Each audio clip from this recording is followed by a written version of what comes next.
hilang. Oh gitu loh. Gua lagi ngerekam.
Kita mulai, Mbak Loli.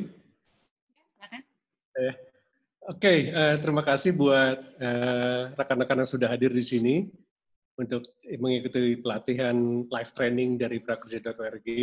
Sebelumnya ingin mengucapkan banyak terima kasih kepada Mbak Lolita yang bersedia membagikan ilmunya dengan gratis, ilmu yang sebenarnya juga cukup mahal kalau dibikin komersial.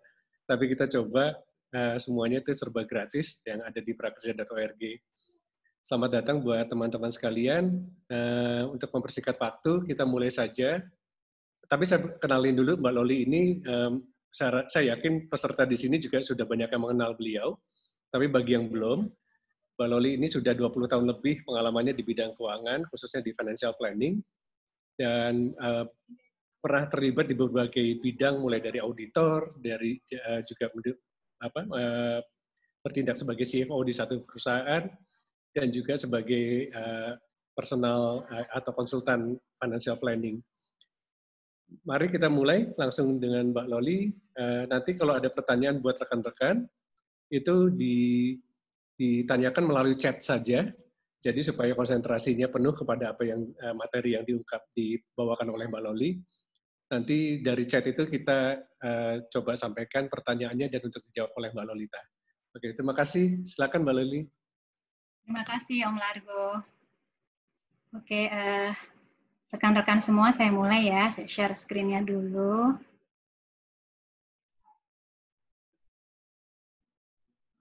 Mungkin saya bisa memperkenalkan diri dulu ya, nama saya Lolita Setiawati, bisa dipanggil Lita atau Loli. Saat ini saya ibu rumah tangga, saya juga pekerja part-time sebagai konsultan, dan saya sedang bantu-bantu sebuah perusahaan crowdfunding ya, PT Urun Modal.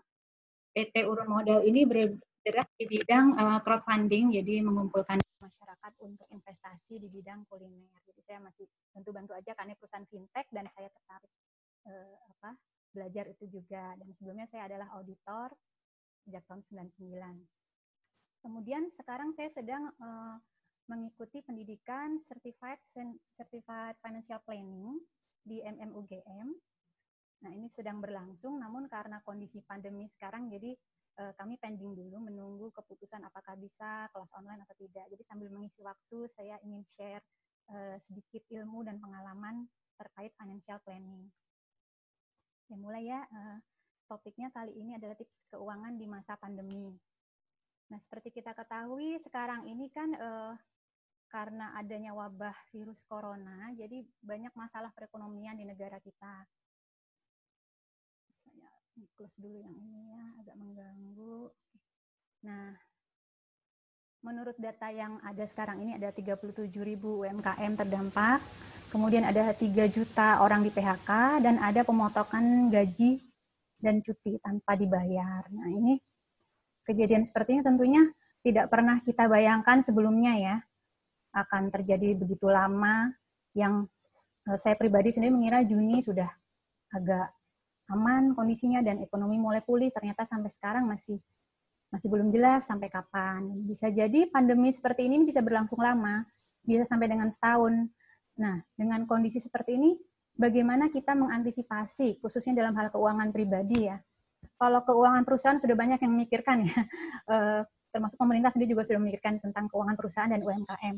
Tapi bagaimana dengan kita pribadi, bagaimana dengan orang-orang yang di PHK, yang dipotong gajinya, ini kan mulai terasa nih, karena kondisi ekonomi yang turun, tidak hanya perusahaan-perusahaan aja yang mulai kelihatan di mana kolesterol dan borok-boroknya perusahaan, tapi kita pribadi juga pasti akan terasa. Siapapun kita ya, itu pasti akan terasa. Kecuali yang usahanya mungkin diuntungkan dengan kondisi ini ya. Tapi secara umum, tiap orang pasti akan merasakan dampak ekonomi dari kondisi ini. Nah, disinilah pentingnya financial planning, khususnya yang saya pelajari sebagai CFP ya, bahwa kita tuh wajib untuk mengetahui diri kita sendiri dulu, baru kemudian apa yang kita kerjakan, atau misalnya kalau kita kerja di perusahaan atau kita wira swasta, baru usaha kita. Jadi kita sendiri dulu yang diperbaiki, kita melek finansial, sadar keuangan, baru kita bisa membereskan yang lain di luar kita. Kalau kita sendirinya masih berantakan, keuangan kita sendiri masih ya gimana ya, kita sendiri nggak tahu berapa sih pengeluaran kita per bulan, rinciannya berapa, terus 5 tahun ke depan kita mau gimana, kita nggak tahu juga. Nah, itu berarti di diri kita sendiri yang masih harus dibereskan, baru kita membereskan pekerjaan kita. Ya. Oke, jadi cara-caranya ini saya sajikan secara ini ya, garis besar ya. Karena kalau detail bakal lama, bisa berhari-hari, nanti harus ikut CFP sendiri nanti Bapak Ibu. Jadi ini saya kasih gambarannya seperti apa, khusus yang terkait dengan kondisi ekonomi seperti sekarang ini. Jadi pertama kita harus memahami dulu pos-pos keuangan dan kekayaan kita. Nah, ini maksudnya gimana? Jadi nggak hanya perusahaan ya, kalau perusahaan kan setiap 3 bulan mengeluarkan laporan triwulan, semesteran, kemudian ada tahunan ya. Itu yang nanti bisa dinilai oleh para investor. Kalau dia udah TBK mungkin diperlukan oleh para pemegang saham. Nah, kalau pribadi untuk apa kita bikin seperti ini? Siapa yang akan mengkonsumsi? Ya diri kita sendiri ya, diri kita sendiri. Jadi pertama kita harus paham dulu pos-pos keuangan dan kekayaan kita. Caranya pertama kita inventarisasi dulu aset-aset. Jadi aset-aset yang kita miliki itu apa? Apapun itu ya, kita nggak membeda-bedakan status sosial ekonomi di sini. Pokoknya apa yang kita punya kita inventarisasi aja. Itu dulu. Kedua, kita harus memahami kondisi pendapatan kita. Jadi saat ini pendapatan kita berapa? Misalnya ada yang gajinya dipotong, sekarang tinggal berapa? Ada nggak pendapatan lain di luar yang rutin? Seandainya kita bekerja mungkin kantoran, tapi terus kita nulis buku misalnya, kan dapat pendapatan dari itu. Atau YouTuber ada pendapatan dari itu ditambahkan ke pendapatannya. Nah, yang ketiga, kita harus sadar pengeluaran. Maksudnya di sini adalah kita harus tahu setiap bulan itu pengeluaran kita rinciannya apa aja. Apakah itu memang betul-betul perlu untuk dikeluarkan atau tidak? Itu dulu. Oke, saya lanjutkan. Untuk inventarisasi aset dan hutang, nah ini tujuannya apa? Tujuannya adalah untuk mengetahui tingkat kekayaan kita. Kalau misalnya nih contoh ya, kita punya tetangga, rumahnya besar, mobilnya 5, tapi ternyata utangnya banyak. Kekayaannya tidak seperti yang kita lihat, karena kekayaan itu adalah net dari aset dan hutang itu. Nah, aset ini kita bagi ya, waktu kita menginventarisasi aset, kita bagi aset menjadi aset mana yang produktif, mana yang tidak. Aset produktif itu misalnya kalau kita punya rumah disewakan, atau mobil yang digunakan untuk online. Terus kita bedakan lagi aset yang tidak produktif, itu aset-aset yang kita gunakan sendiri, seperti rumah yang kita pakai sendiri, atau mobil atau motor yang kita gunakan sendiri, itu termasuk aset yang tidak produktif. Kemudian asetnya juga kita bedakan lagi, mana yang statusnya sudah hak milik kita, full lunas ya, mana yang masih status pinjaman atau cicilan. Kemudian untuk utang, nah utang ini kita bagi lagi mana yang jangka pendek dan jangka panjang. Tentunya semakin pendek hutang, berarti kan kewajiban kita dalam waktu dekat untuk memenuhi itu semakin cepat. Itu dulu yang kita utamakan untuk kita lunasi. Seperti itu tujuannya. Kemudian kita pilih lagi mana yang bunganya tinggi dan mana yang bunganya rendah. Ini tujuannya adalah sama seperti yang pertama tadi, jangka waktu. Bunga kita bandingkan mana yang tinggi, mana yang rendah, karena yang nanti yang tinggi dulu yang kita punya kewajiban untuk lunasi terlebih dahulu, supaya kita tidak terkena dampak dari bunga tersebut. Oke. Nah, ini adalah contoh ya. Contoh bagaimana kita menginventarisasi aset dan hutang. Ini saya bikin contoh ya umum aja ya, nggak pakai contoh, bukan saya nih ya contohnya ya. Jadi di sini contohnya aset. Aset di sini misalnya saya punya rumah 500 juta, mobil 200, emas 50 dan seterusnya. Ini adalah aset-aset yang tidak produktif karena saya gunakan sendiri dan tidak menghasilkan tambahan. Totalnya 810 juta. Kemudian di sisi kanan bisa dilihat di sini aset-aset yang produktif, seperti rumah yang disewakan, mobil taksi yang dipakai untuk online, kemudian deposito dan saham. Deposito dan saham kan menghasilkan return ya, bunga atau capital gain dari saham. Sehingga itu masuk ke aset yang produktif.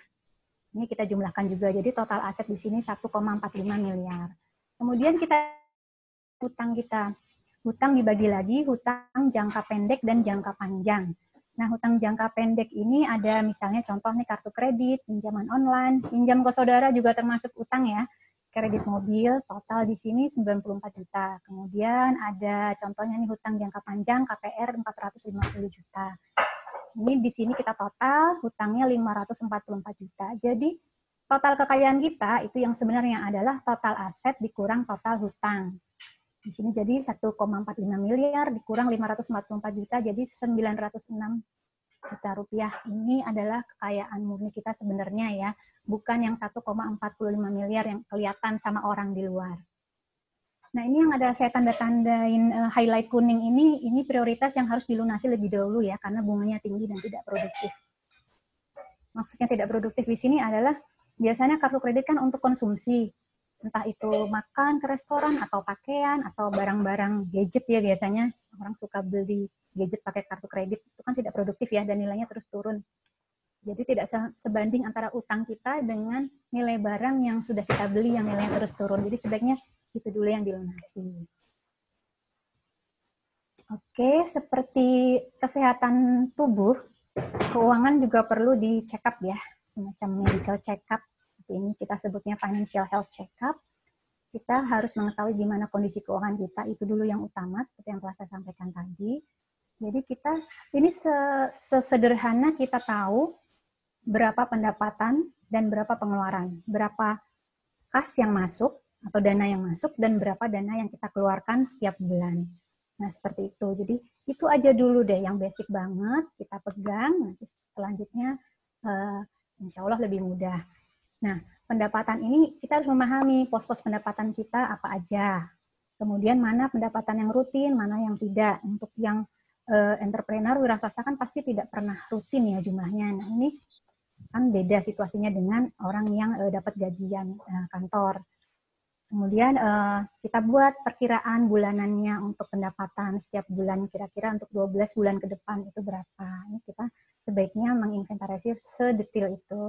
Kemudian untuk pengeluaran, kita juga harus memahami pos-pos pengeluaran kita, apa aja. Kemudian dari pengeluaran ini, kita harus mengetahui mana pengeluaran yang rutin, mana yang tidak, jumlahnya juga bagaimana. Ini fix atau tidak. Nah, dari pengeluaran-pengeluaran kita yang sudah kita inventarisir itu, kita buat kategori pengeluarannya. Nanti saya jelaskan lebih lanjut ya. Nah, untuk menyusun pos anggaran, setelah kita mendapatkan tadi data inventarisasi pendapatan bulanan, kita susun dulu pos anggaran. Nah, standar financial planning yang berlaku ini nggak baku ya, tapi ideal yang menurut saya itu 10% untuk zakat, sedekah, infak ya untuk yang agama Islam. Kemudian 10% untuk dana darurat. Ini nanti saya jelaskan lebih lanjut apa dana darurat ini. Kemudian 10% lagi untuk investasi, 50% kebutuhan, dan 20% untuk keinginan. Nah, ini seperti yang saya sampaikan, ini tidak baku, tergantung masing-masing. Ada juga yang misalnya gaji 9 juta, kemudian tinggal di Jakarta, nggak mungkin dong 4,5 juta cukup buat sebulan misalnya, yang ini sudah menikah gitu. Tidak akan cukup, jadi kebutuhannya mungkin tidak 50%, mungkin 60 atau 70%. Kita sesuaikan dengan kondisi masing-masing. Tapi saya sarankan di sini yang penting adalah zakat, dana darurat, investasi, itu dulu disisihkan di awal. Waktu kita menerima pendapatan, nah itu sudah kita alokasikan dulu sebelum kita habiskan buat kebutuhan dan keinginan. Jangan kita belanjakan dulu uang itu untuk kebutuhan hari-hari, tiba-tiba minggu keempat baru kita hitung sisanya, ini dia untuk dana darurat dan investasi. Nggak begitu ya caranya, dibalik. Oke. Pak, ditanyakan ya biar. Internetnya mati. Oh, kalau di Zoom ya.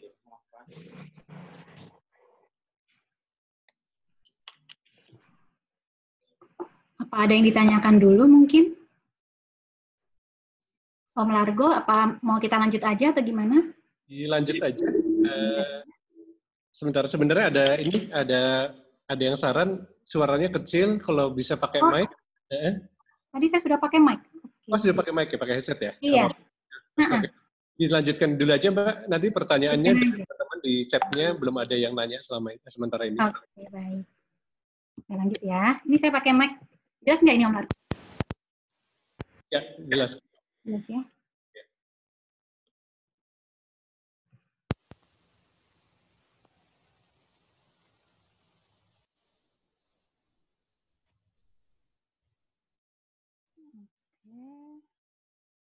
Nah, sampai ke dana darurat ya. Dana darurat ini gunanya adalah untuk hal-hal yang darurat, yang tidak dapat diatasi saat kondisi keuangan kita normal. Seperti misalnya kondisi pandemi sekarang ini kan bukan kondisi yang normal ya. Nah, dalam hal ini mungkin dana yang kita miliki yang rutin hari-hari tidak bisa mencukupi untuk seandainya pandemi ini berlanjut terus sampai beberapa bulan ke depan. Nah, seperti yang saya sampaikan tadi ya, antara lain contohnya pandemi penyakit yang berlangsung lama, atau keluarga ada yang sakit keras dan butuh biaya banyak, atau mungkin ada bencana alam. Ini contoh-contoh kondisi darurat.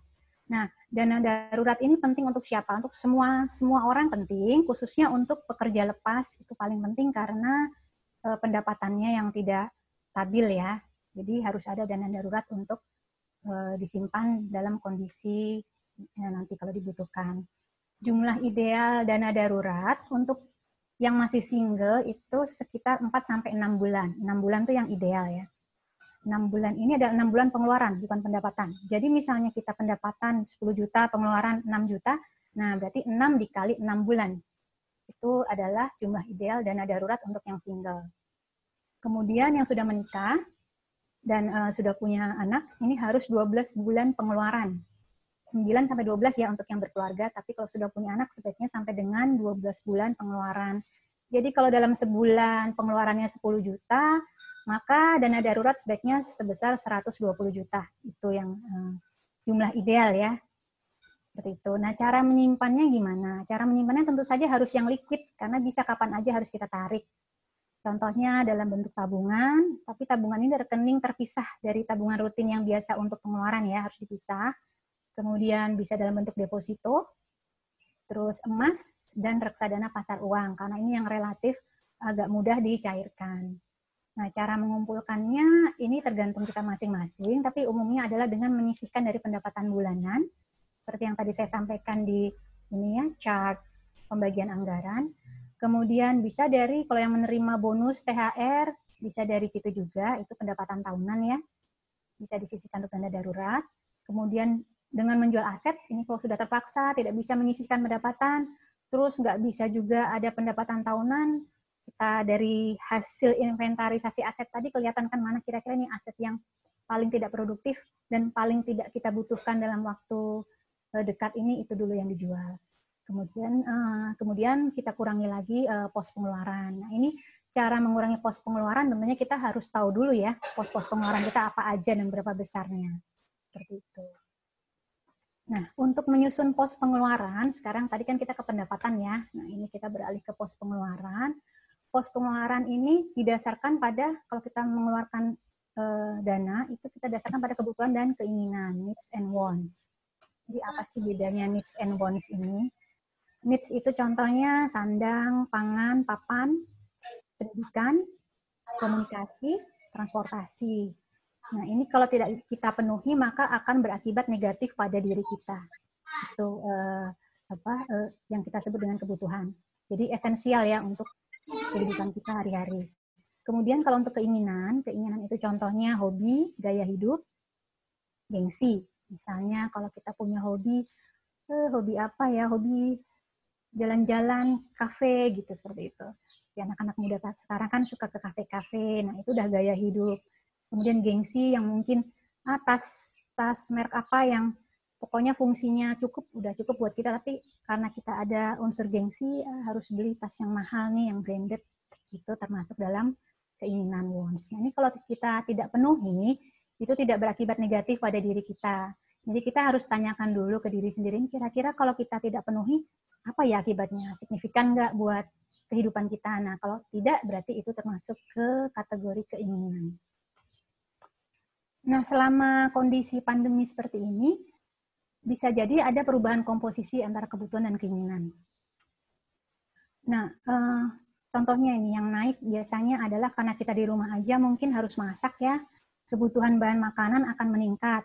Kemudian obat dan suplemen, atau alat-alat kesehatan untuk memenuhi ini prosedur corona ya, harus pakai masker, pakai face shield semacam itu kan kita harus belanja ekstra nih untuk itu. Kemudian komunikasi, seperti sekarang kita ikut Zoom class seperti ini, kemudian mungkin butuh hiburan di rumah untuk nonton, daftar langganan Netflix atau apa, jadi kebutuhan komunikasi atau internet meningkat.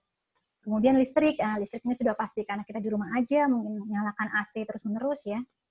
Sama terakhir adalah hobi.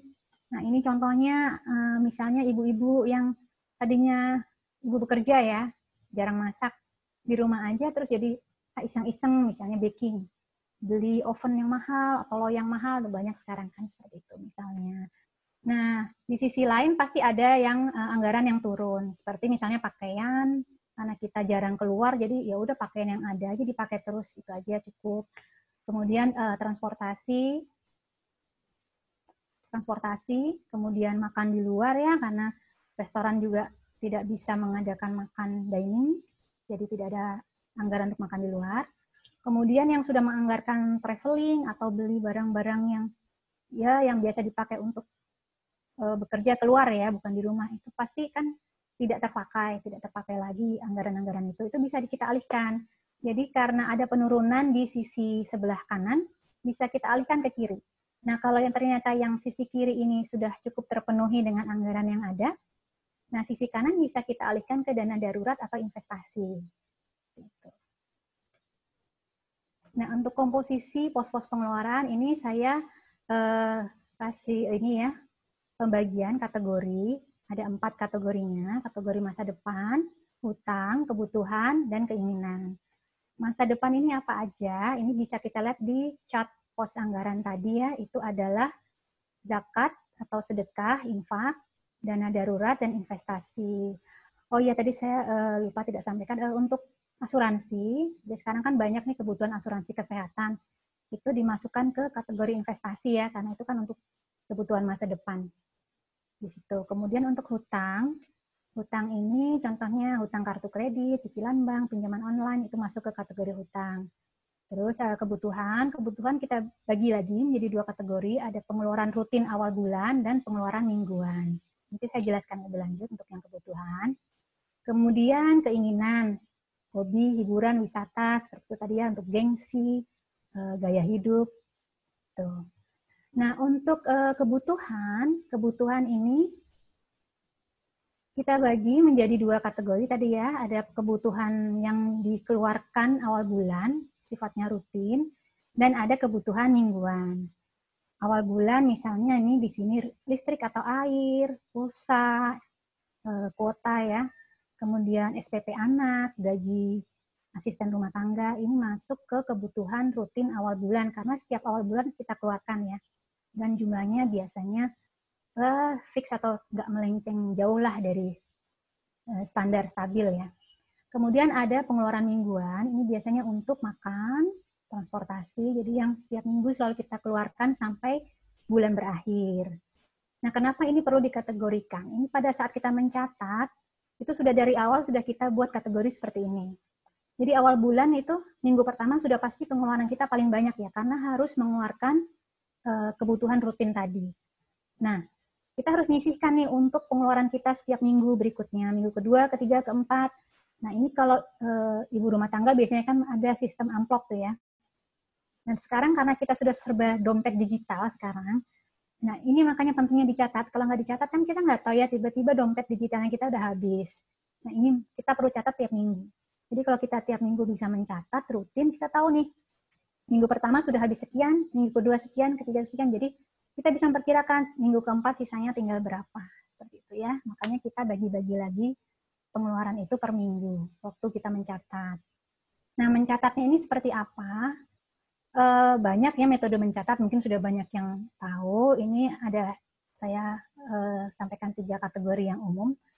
Bisa pakai buku. Ini kalau yang konvensional ya lebih suka mencatat tulisan tangan.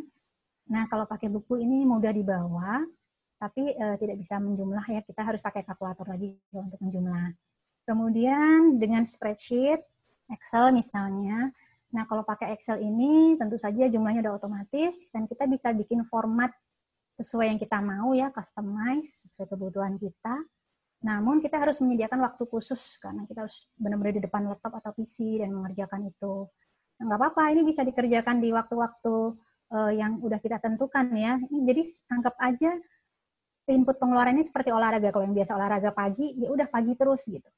Kalau yang bisa sukanya mencatat malam, enak malam biar kita mencatat yang hari ini, oke, malam aja.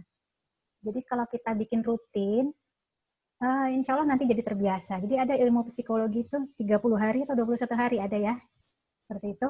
Kalau kita kerjakan rutin, satu hal selama 21 hari, di waktu yang sama, dengan lama yang sama, itu nanti jadi kebiasaan yang kalau kita nggak kerjakan rasanya kayak ada yang kurang. Jadi kita coba dulu bikin challenge mencatat pengeluaran 3 minggu berturut-turut, bisa nggak? Nah, kalau itu lulus, berarti udah bisa nih bikin catatan pengeluaran. Ada ini juga apps. Apps ini banyak ya. Kalau apps yang lokal ada tuh Finansialku, saya belum pernah coba sih Finansialku, tapi sudah dengar-dengar. Terus ada juga expense tracker, banyak kalau kita cek di App Store atau Play Store banyak ya. Apps pencatatan pengeluaran ini. Nah, ini penjumlahannya udah pasti otomatis. Terus dia ada format, jadi kita tinggal input aja mengeluarkan apa hari ini, beli apa hari ini, jumlahnya berapa. Tinggal ikuti aja format yang sudah dia sediakan. Nah, tentu saja ini gampang dibawa-bawa karena bisa di-download di HP kita kan ya. Jadi nggak ada alasan buat nggak mencatat, karena itu selalu kita bawa kan HP. Cuma kekurangannya dia kurang customize karena sudah given seperti itu formatnya ya. Kalau pakai Excel kan kita bisa buat sendiri seperti apa formatnya. Nah, kalau apps ini kan enggak, udah given seperti itu. Tapi nggak apa-apa. Untuk biar daripada kita mulai yang susah dulu pakai spreadsheet, terus 3 hari, 4 hari berhenti, lebih baik kita pakai apps tapi jalan terus. Tapi ini tergantung preferensi masing-masing ya. Kalau saya sendiri, saya suka pakai spreadsheet, karena saya pengen itu semua tuh satu folder. Mulai dari pendapatan, pengeluaran, nanti setiap 6 bulan saya bikin neraca sendiri, itu semua satu folder. Termasuk tagihan-tagihan. Jadi reminder tagihan saya nih, saya checklist awal bulan saya bayar apa aja, saya bikin checklist, oh ini sudah bayar. Seperti itu. Jadi semua satu folder, nggak akan tercecer. Kalau saya buat di situ dibuat, di apps juga ada, nanti saya bingung ininya, apa pembagiannya. Oke, jadi tadi untuk apa kita mencatat pengeluaran? Nah, itu tadi intinya adalah untuk mengevaluasi di akhir masa pencatatan. Nah, pada saat kita memikirkan anggaran, alokasi anggaran, kita kan juga ada nih keinginan-keinginan ya, tujuan keuangan pribadi itu apa. Misalnya kalau untuk yang sudah nikah dan baru punya anak, 5 tahun ke depan anak saya masuk SD, jadi harus nabung buat uang muka masuk SD, misalnya contoh. Atau yang masih single, oh saya mau menikah 2 tahun lagi, jadi saya harus nabung nih berapa yang harus saya tabung sehingga 2 tahun lagi saya harus sampai sekian. Nah, ini pentingnya kita mengevaluasi pos pengeluaran itu untuk menilai apakah kita bisa mencapai tujuan keuangan yang udah kita tetapkan tadi. Nah, dengan begini kita bisa bikin perbaikan nih setiap bulan. Oke, bulan ini saya gagal nih. Bulan depan nggak boleh seperti itu lagi. Jadi apa pos-pos yang harus kita evaluasi, harus kita kurangi atau kita sisihkan, atau dihapus aja lah, ini nggak penting, yang biar bisa mencapai tujuan keuangan yang sudah kita tetapkan di awal. Nah, jadi intinya adalah ini budget versus expense ya. Caranya tadi kita merekap pengeluaran yang sudah kita susun tadi ya. Kita bikin rekap per pos. Nah, setelah kita rekap per pos, kita bandingkan dengan anggaran yang sudah kita tetapkan tadi, anggaran di awal. Jadi kita sistem seperti perusahaan sama, kita punya budget, punya expense, kita bandingkan. Cocok nggak? Ini ada yang meleset, yang mana nih yang ternyata melebihi anggaran, atau mana yang belum mencapai. Nah, kalau belum mencapai berarti bulan depan saya bikin anggarannya tidak usah sebesar itu, saya kurangi lagi, seperti itu. Nah, ini kita cocokkan dengan tujuan keuangan kita. Apa bisa tercapai nggak ya di periode waktu yang udah kita tentukan. Kemudian kita tentukan nih pos-pos mana yang perlu kita ubah, mana pos pengeluaran yang bisa kita kurangi. Mungkin kalau pemakaian listrik misalnya 1,5 juta udah terlalu tinggi nih, saya kurangi pemakaian AC. Seperti itu contohnya ya. Oke, kita lanjut ke investasi. Nah, ini banyak juga yang menanyakan ya tentang investasi di masa pandemi ini harus bagaimana. Kalau menurut saya, sebaiknya kita lihat lagi tadi kondisi keuangan kita gimana. Jadi tadi kan kita sudah melakukan ini ya, financial health check-up. Apakah kondisi keuangan kita sehat atau tidak. Nah, intinya sehat itu adalah kalau pendapatan kita lebih besar dari pengeluaran dan kita bisa mengalokasikan 3 hal tadi, dana darurat, zakat sedekah, dan investasi. Itu bisa kita sisihkan dan kita punya aset-aset yang cukup melebihi hutang, dan hutang kita juga hutang yang baik. Maksudnya hutang yang baik sini adalah bukan hutang-hutang yang bunga tinggi atau hutang yang tidak produktif. Nah, itu termasuk hutang yang baik ya. Jadi saya balik ke hutang lagi nggak apa-apa ya. Jadi hutang yang baik adalah hutang yang bunganya rendah, seperti KPR itu kan relatif rendah dibandingkan hutang untuk kredit mobil atau kartu kredit. Kemudian hutang yang produktif, itu hutang yang sehat. Hutang yang produktif itu kalau kita gunakan untuk membeli barang-barang yang produktif. Seperti misalnya kalau kita kredit mobil, tapi mobil itu untuk disewakan. Nah, itu produktif. Atau rumah yang disewakan, itu hutang yang produktif. Rumah yang dipakai juga masih termasuk hutang yang produktif ya, karena kan nilai rumah terus meningkat. Nggak berkurang seperti kalau kita hutang buat beli gadget, laptop yang mahal, canggih, atau HP terkini. Nah, itu adalah hutang yang tidak produktif ya. Itu sebaiknya kita tekan, jangan sampai meningkat jumlah itu. Nah, kalau kondisi kesehatan kita seperti yang saya sebut tadi, hutang-hutang kita sehat ya, hutang yang baik, kemudian 3 poin tadi, zakat sedekah, investasi, dana darurat terpenuhi, itu sudah dalam kategori sehat menurut saya ya. Nah, kalau sudah kategori sehat, baru kita berani menambah pos investasi. Nah, cara gimana kita menentukan investasi? Kita harus mikir dulu nih, pertama tadi yang saya sudah sampaikan ya, dana darurat itu penting. Cash is the king. Di masa sekarang ini, cash itu adalah yang utama. Cash dulu yang kita pegang, kita punya cash untuk, kalau sudah berkeluarga seperti saya, 12 bulan ke depan, berarti saya sudah bisa tenang nih. Nah, baru saya bisa memikirkan investasi. Kemudian yang kedua, syaratnya kewajiban jangka pendek dapat dipenuhi. Misalnya kartu kredit. Kartu kredit jangan dibayar minimum, bayar semua lunas. Nah, itu baru bisa kita bisa memikirkan investasi ya. Itu dulu. Kemudian tujuan investasi. Nah, tujuan investasi ini apa dulu? Tadi kan kita sudah punya tujuan-tujuan keuangan ya. Seperti contohnya dana untuk masuk sekolah, atau dana untuk nikah, atau untuk naik haji, yang mau naik haji. Nah, ini dulu kita pahami. Nah, tujuan investasi ini untuk apa? Kan pasti untuk memenuhi tujuan keuangan itu ya. Gitu dulu. Itu harus kita pahami. Kemudian resiko-resiko investasi itu juga kita harus pahami. Nah, resiko investasi ini sendiri, saya bagi 3 ini ya. Resiko tinggi, sedang, dan rendah. Sedang atau moderat ya. Risiko rendah, ini misalnya adalah deposito, reksadana pasar uang, obligasi, dan properti. Properti ini termasuk rendah, maksud saya di sini adalah karena nilainya selalu naik ya, dan dia tidak ada terkena bunga atau semacam itu, jadi aman. Kemudian investasi yang risiko sedang, ini ada reksadana campuran. Campuran ini ada campuran yang rendah dan tinggi, misalnya campuran antara saham dan obligasi, itu termasuk reksadana campuran. Nah, kemudian bisa juga kita, ada yang suka dalam bentuk reksadana, ada yang tidak kan, jadi kita sendiri yang buat portfolio sendiri, itu bisa. Seperti itu. Terus bisa juga dengan P2P, peer-to-peer lending ya, peer-to-peer lending. Kemudian risiko tinggi misalnya untuk saham, atau untuk wirausaha, seperti itu.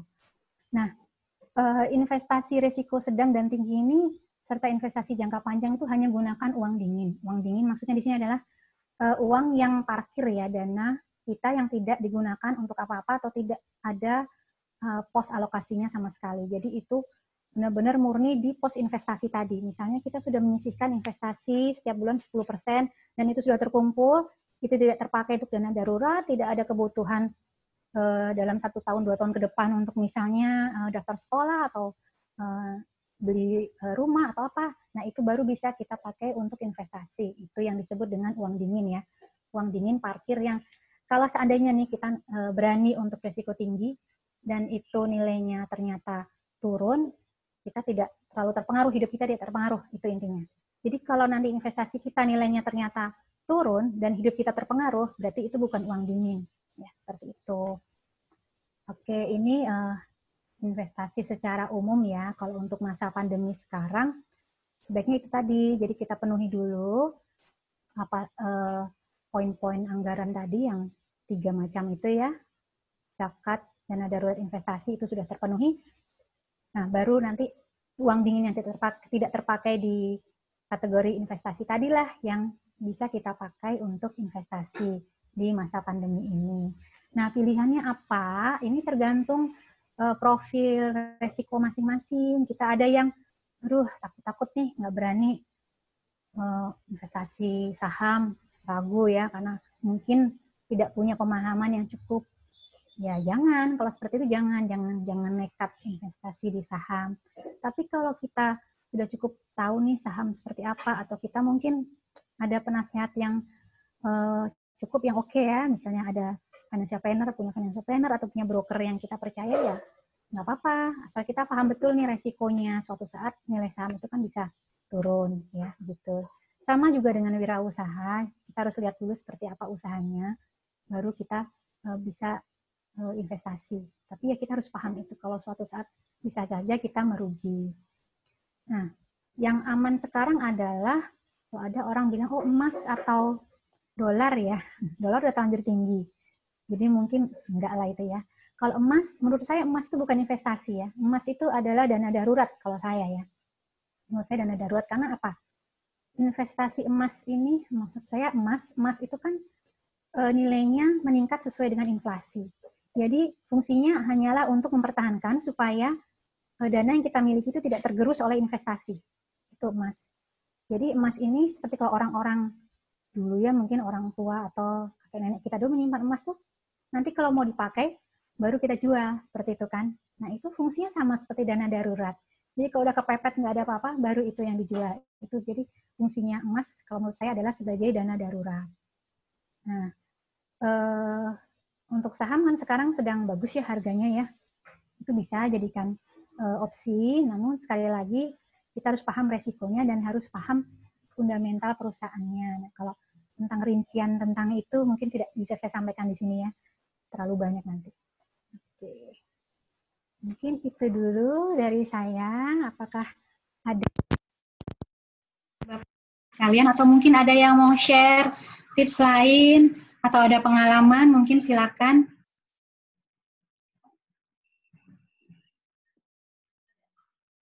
Kalau enggak, ini Mbak Loli, apa namanya? Iya. Mungkin Mas Om Largo yang ada pertanyaan buat saya.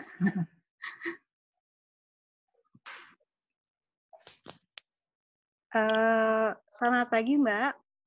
Selamat pagi, Mbak Ayu ya. Ya, Assalamualaikum. Saya dengan Ayu. Ya, saya kebetulan baru mulai kecil-kecilan, usaha kecil-kecilan. Cuma kan memang di awal ini yang saya rasakan itu, saya juga bingung. Saya baru pernah mulai. Misalnya modal udah balik nih, modal awal gitu kan.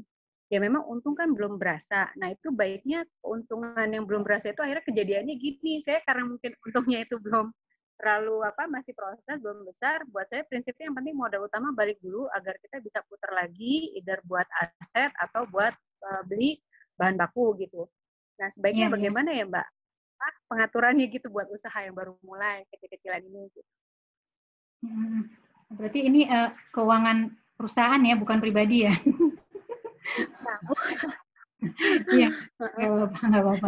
Tapi juga jadi suka berantakan gitu sih. Nanti nih karena dikit udah buat beli ini dulu, karena jadi kecampur-campur. Nah iya itu tadi. Mungkin yang bisa saya sampaikan adalah kita harus pisahkan ya keuangan perusahaan dan keuangan pribadi. Itu dulu Mbak. Takutnya nanti kan itu tadi yang seperti Mbak sampaikan kecampur. Itu dulu dipisahkan. Nah sekarang gini. Tadi sudah BEP ya, berarti ada keuntungan walaupun tipis yang bisa diputar lagi untuk modal. Nah, dari keuntungan ini yang diputar lagi untuk modal, apakah semuanya 100% atau bisa disisihkan lagi itu gimana?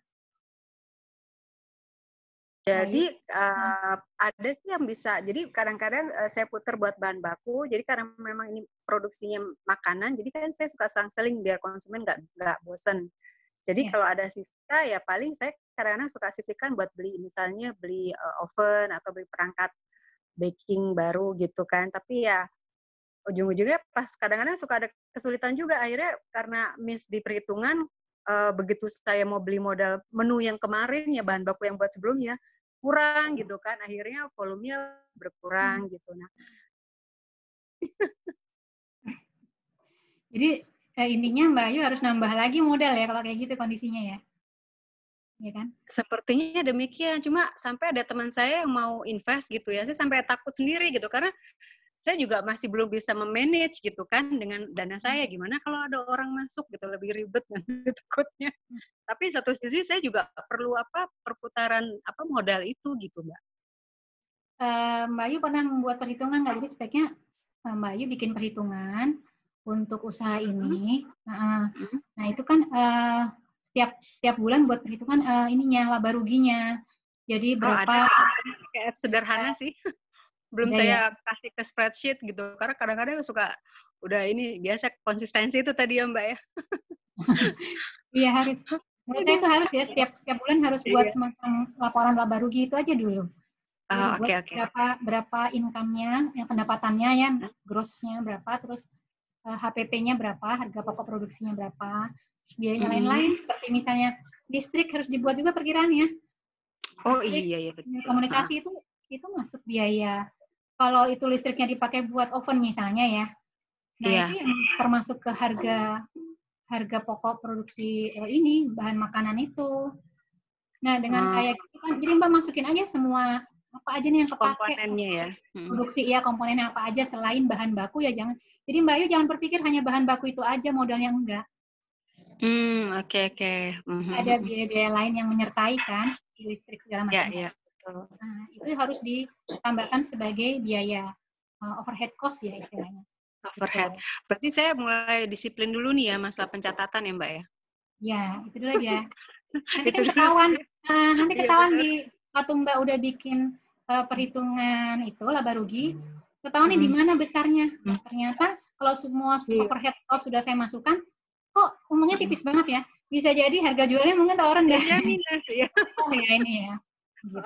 Atau mungkin Mbak harus cari supplier lain yang lebih rendah nilainya kayak gitu.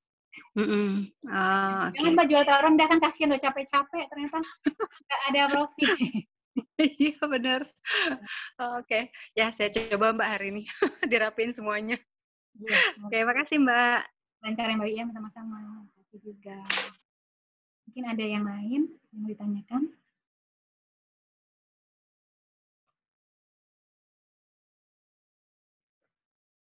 Kalau enggak, boleh nanya sedikit Mbak? Ya, Om Margo silakan. Sebenarnya sih ada pertanyaan juga sih dari teman-teman yang lain di sini, cuman kayaknya ada yang belum dijawab. Tapi sebelum itu ini sih Mbak, nanti kan pakai Excel ya sementara ini ya. Tadi ada pertanyaan, dia udah install aplikasi. Sebentar, ini dari mana tadi ya? Kita lihat dulu ya.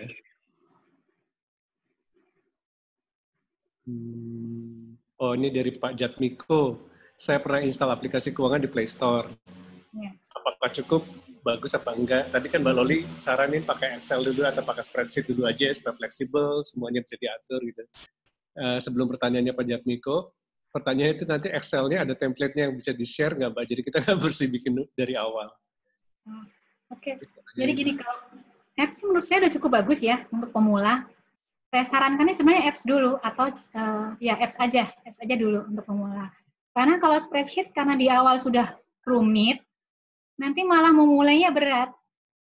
Ini saran saya ya, kalau saya melihat karena saya sudah pernah share spreadsheet itu ke teman-teman Instagram saya, kan saya suka share di Instagram.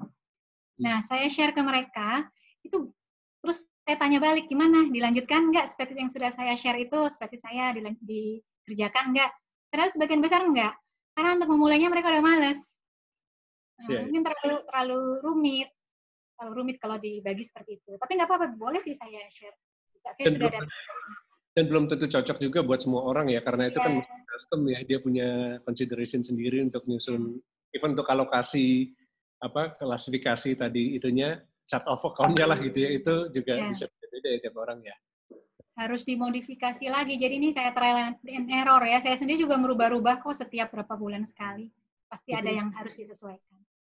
Juga kalau boleh share ke Pak Jatmiko, itu saya juga pakai aplikasi gitu. Tadinya saya bikin sendiri pakai spreadsheet gitu ya. Tapi ternyata aplikasi yang banyak dipakai itu sebenarnya udah menggiring kita ya, udah membantu kita untuk mencoba mengalokasikannya dengan benar gitu. Toh kalau ada yang cocok tinggal kita nggak pakai aja gitu kan sebenarnya. Jadi daripada kita bikin dari awal ya Mbak Loli ya gitu ya. Iya betul. Itu aja dulu biar mulainya nggak malas aja. Dan penting. itu ada remindernya ya. Jadi di akhir hari gitu ada bunyi reminder HP kita. Belum input expense nih, itu ada seperti itu. Ya. Dan tadi tertarik sama Mbak Loli bilang kalau udah kurang lebih sebulan deh kita membiasakan diri itu jadi habit ya. Iya. Kan itu berarti kita nggak perlu mikir gitu, udah otomatis aja gitu kan, jadi nggak perlu effort. Itu psikolog loh yang bilang, bukan saya. Jadi psikolog itu. Ya. Mbak, sama ini tadi walaupun memang bukan di topik ini, masih banyak yang penasaran soal investasi. Iya. Jadi, boleh nggak sih diceritain sedikit gitu ya? Maksudnya kita tahu sih prinsipnya pasti makin banyak keuntungannya kita mau ambil itu pasti makin banyak resikonya gitu kan. Kita sih pasti udah paham semua prinsip itu gitu, tapi kayak misalnya saham sekarang itu kan harganya udah aneh-aneh tuh sekarang tuh. Apakah dengan kondisi sekarang lagi banyak yang jatuh itu malah jadi tanda yang bagus untuk kita berinvestasi di saham? Atau maksudnya gini, walaupun kita tidak terlalu tahu tentang fundamental ekonominya perusahaan yang kita mau menanamkan saham gitu ya, tapi sebenarnya secara general karena harga saham lagi pada jatuh gitu, itu sebenarnya bagus apa enggak sih? Dan apakah dalam waktu 1-2 tahun bisa recover jadi harganya bisa bouncing lagi apa enggak? Atau ada saran lain investasi apa Mbak buat gambaran singkat aja gitu? Mungkin saya disclaimer dulu ya. Ya. Oh iya, nggak boleh ya. Disclaimer dulu nih. Nanti jangan jadi sesuatu saya salah. Ya. Jadi untuk yang kondisi sekarang kan kita sama-sama tahu ini udah diskon nih harga-harga saham ya sekarang ya. Lagi diskon gede-gedean lah. Banyak yang sudah turun di bawah nilai sesungguhnya. Tapi kalau saya sih karena kita tujuannya untuk saham ini untuk jangka panjang. Kalau untuk jangka panjangnya bukan trading ya. Kalau kita trading kan lain situasinya. Nah kalau untuk jangka panjang sebaiknya kita harus paham fundamental perusahaan itu dulu. Jadi apakah dia menghasilkan profit yang terus meningkat, terus bandingkan aset dengan hutangnya jangka pendek atau jangka panjang seperti itu. Terus prospek ke depannya gimana? Nah kalau sekarang kan memang lagi diskon semua nih. Tapi kita tetap harus hati-hati karena kondisi juga bisa berubah-ubah. Nah, ini kan mau muncul laporan keuangan triwulan 2 ya. Nah, itu juga harus diantisipasi. Jangan sampai nanti setelah muncul mungkin aja ada akibat lagi bisa turun karena rapotnya jelek. Bisa jadi turun lagi. Nah, mungkin itu baru saat yang tepat untuk masuk. Ini jadi seperti krisis-krisis moneter sebelumnya karena kita sudah hampir di ambang krisis ya. Seperti tahun 99 kan juga saham juga turun nih, saham turun, emas naik, dolar naik. Jadi memang ini saat yang tepat untuk investasi saham. Tapi kembali lagi kita harus paham fundamental perusahaan itu dulu. Nah kalau sudah paham, sudah tahu resikonya, baru investasi. Tapi memang saya setuju tadi Om Arlubah, ini adalah saat yang tepat untuk investasi di saham. Gitu. Kalau boleh reply, sebenarnya ini sih Mbak, apa namanya? Oh, ada pertanyaan, monggo Mbak. Oh, nggak jadi. Ya, ini apa nerusin yang tadi Mbak, apa namanya, sebenarnya yang ditekankan di financial planning ini sih sebenarnya supaya kita disiplin ya. Kalau investasi apapun kan tuh banyak banget optionnya gitu, tapi nggak mungkin misalnya saham aja gitu, kita main membabi buta, kita nanam saham tanpa tahu benar di situ gitu. Jadi dan pasti ada learning curve-nya yang kita harus ini kan ya, apa namanya, supaya kita bisa tahu dan bisa dapat gain dari situ. Tapi di financial planning ini kan sebenarnya Mbak Loli itu lebih menekankan kedisiplinan bahwa kita harus bikin financial planning sedemikian rupa sehingga investasi yang kita alokasiin itu ibaratnya kalau boleh saya bilang how big you can afford to lose ya gitu Mbak ya. Kalau misalnya itu hilang nggak akan mengganggu kebutuhan pokok dan lain-lain yang sudah harusnya lebih urgent. Kira-kira gitu ya Mbak Loli ya? Ya, seperti itu. Ya, jadi walaupun resikonya tinggi, ya kita sudah paham resikonya tinggi. Jadi kalau terjadi sesuatu atas investasi kita, kehidupan kita nggak terpengaruh. Itu yang penting. Itu yang harus disadari dulu sebelum kita melakukan investasi. Dan itu perlu kedisiplin. Benar-benar perlu disiplin ya. Jangan tergoda, terus nanti udah dibikinin planning apa, berubah lagi gitu, gara-gara ada yang seru nih gitu kan. Nggak apa-apa, berubah sih boleh aja, asal dasarnya jelas. Bisa aja sih berubah, bisa aja tujuan kita berubah. Misalnya tadinya, mas saya nggak mau saham, ternyata setelah melihat kondisi gini, kayaknya menarik nih.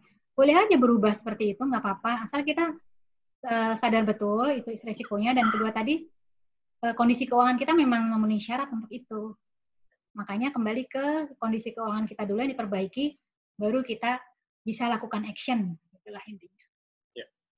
Jadi tadi banyak banget yang masuk pertanyaannya gitu ya, pengen tahu investasi apa sih yang pas gitu. Mungkin buat teman-teman di sini yang pertanyaannya seperti itu lebih gini sih, bahwa Mbak Loli atau siapapun juga tidak ingin untuk menyarankan investasi di suatu investment option gitu ya. Karena itu kembali ke orangnya masing-masing, cocoknya di mana, istilahnya risk appetite-nya itu seperti apa, berapa dana yang perlu disiapkan, gitu kan, berapa dana yang kalau itu hilang nggak akan terganggu, gitu kan. Dan nggak mungkin kita, Mbak Loli atau siapapun juga menyarankan suatu bentuk investasi karena nggak bisa menjaminkan keberhasilannya, gitu ya Mbak ya, kira-kira ya. Jadi, ya, kalaupun mengasih saran, saya jadinya harus ada disclaimer nih kalau ada apa-apa. saran saya gitu. Iya. Tadi P2P lending juga cukup menarik. Sekarang lagi banyak yang ini investasi di situ. Juga bisa jadi pilihan. P2P lending, tapi banyak sekali juga yang ini ya Mbak ya, apa namanya, perlu dicatat sekarang kan yang sudah terdaftar di OJK kan ada 200 atau berapa gitu ya, 300 hampir. Tapi yang terregister benar-benar license gitu, license itu kayaknya hanya berapa puluh ya, 20-an atau berapa? Nggak banyak. Iya. Belum banyak. Jadi disarankan memang yang sudah ini ya sebenarnya ya lebih aman kalau yang sudah license, bukan hanya register di OJK aja tapi license di OJK karena itu diawasi oleh mereka benar-benar ya Mbak ya, kira-kira gitu. Iya betul. Sama ini Mbak ada pertanyaan, contoh apps-nya tadi untuk financial planning apa dari Martua Hamisir? Oke. Finansialku ada Finansialku kalau yang lokal. Kemudian ada expense tracker, kebetulan saya punya My Wallet, expense tracker. Nah, ini saya sambil cek ini ya. Banyak kok.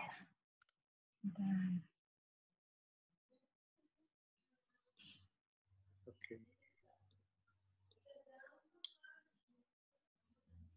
Mbak Loli ada pertanyaan dari? Ada Money Lover, expense manager, expense manager ya. Wallet ada, wallet daily budget, money manager, banyak. Banyak ya Mbak ya? Kita tinggal lihat aja yang penggunanya udah banyak. Dan ratingnya bagus ya? Gitu. Ratingnya bagus, iya. Sama coba-coba juga nggak apa-apa ya, kadang-kadang cocok, mana yang gampang, mana yang ini, gitu kan ya Mbak ya? Iya, coba 2 atau 3, udah. Nanti kan ketahuan mana yang cocok. Ini Mbak Loli ada pertanyaan dari Abdul Rifai, monggo kalau dibaca. Bentar ya.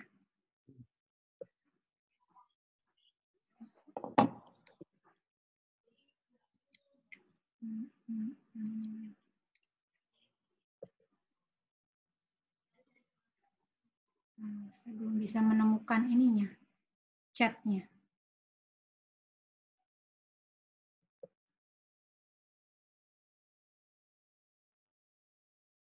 Sambil ini aku bacain aja ya mungkin ya.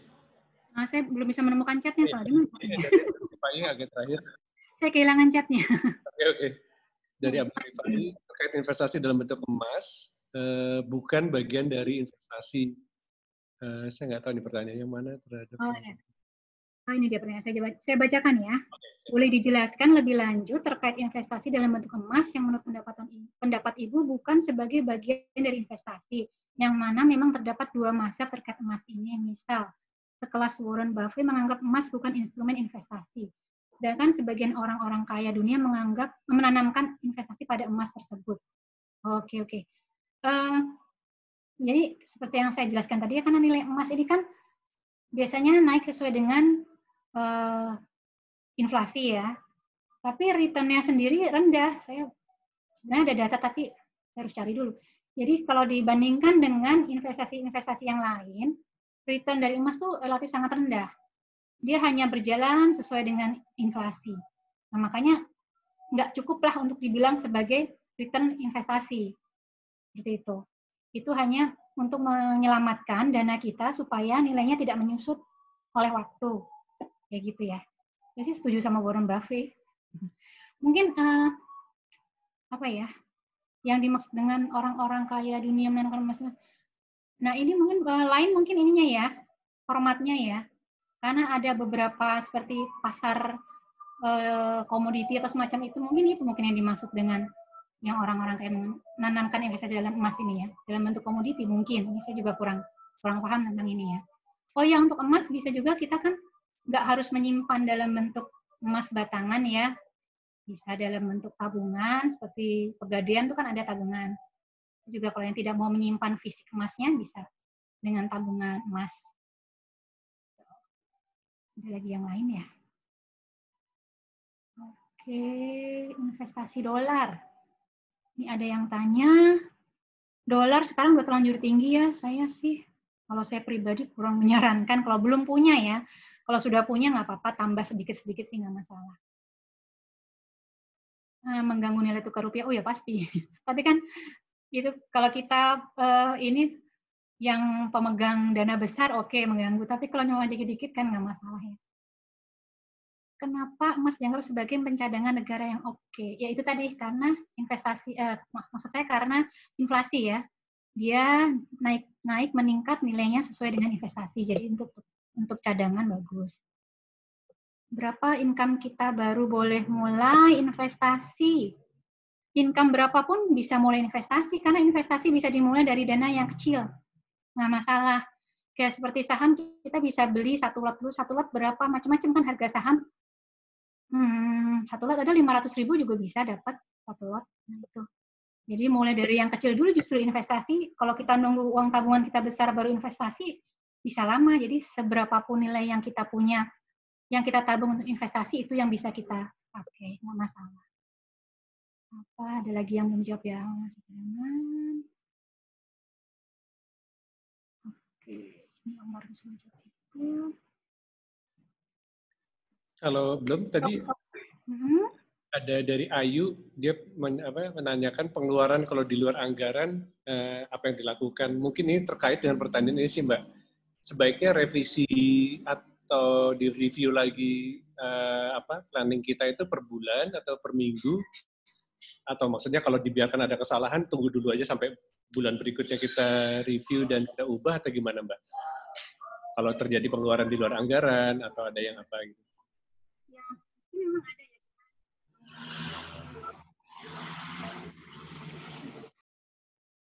Kita evaluasi lagi di bulan berikutnya apakah kita perlu merubah anggaran kita atau enggak. Tapi kalau itu bisa diambil dari anggaran yang sudah kita tetapkan, misalnya anggaran keinginan tadi ya 20%. Kita ambil dari anggaran keinginan ya nggak apa-apa, ambil dari situ aja dulu. Nggak masalah, nggak perlu ada yang dirubah. Tapi kalau sampai itu memakan investasi atau dana darurat, nah ini yang harus kita perhatikan lagi di bulan depannya. Jadi setiap bulan aja cukup untuk mengevaluasi pengeluaran dan pendapatan tuh cukup setiap akhir bulan ya. Akhir bulan kita evaluasi pengeluaran kita untuk anggaran bulan berikutnya. Jadi per bulannya cukup ya, Mbak, supaya juga ya, supaya kan belum tentu kalau ada kesalahan sekarang gitu kan, nanti besoknya mungkin bisa di-adjust lagi. Yang penting kecatat dulu ya sebenarnya. Ini ada yang nanya contoh perusahaannya apa? Perusahaan apa? Mbak Loli suaranya hilang. Oh iya. Enggak, ini ada yang tanya, Mbak Rahel, contoh perusahaannya apa Mbak? Ini maksudnya perusahaan apa ya? Mungkin yang tanam saham tadi sih Mbak. Oh, oke.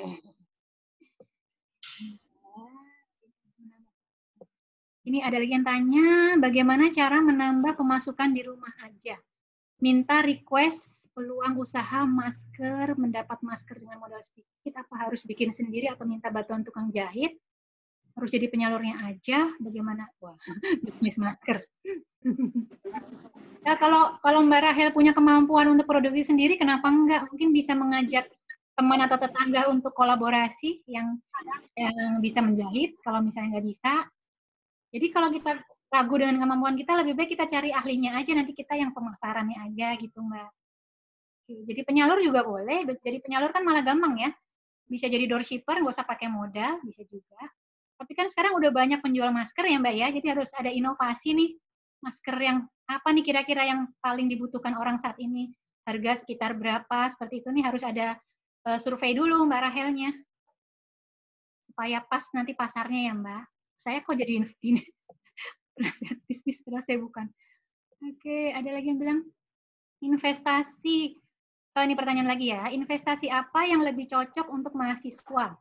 Apakah itu saham, obligasi, reksadana, emas? Kemudian bagaimana caranya agar bisa lebih disiplin untuk menyisihkan uang untuk investasi atau menabung?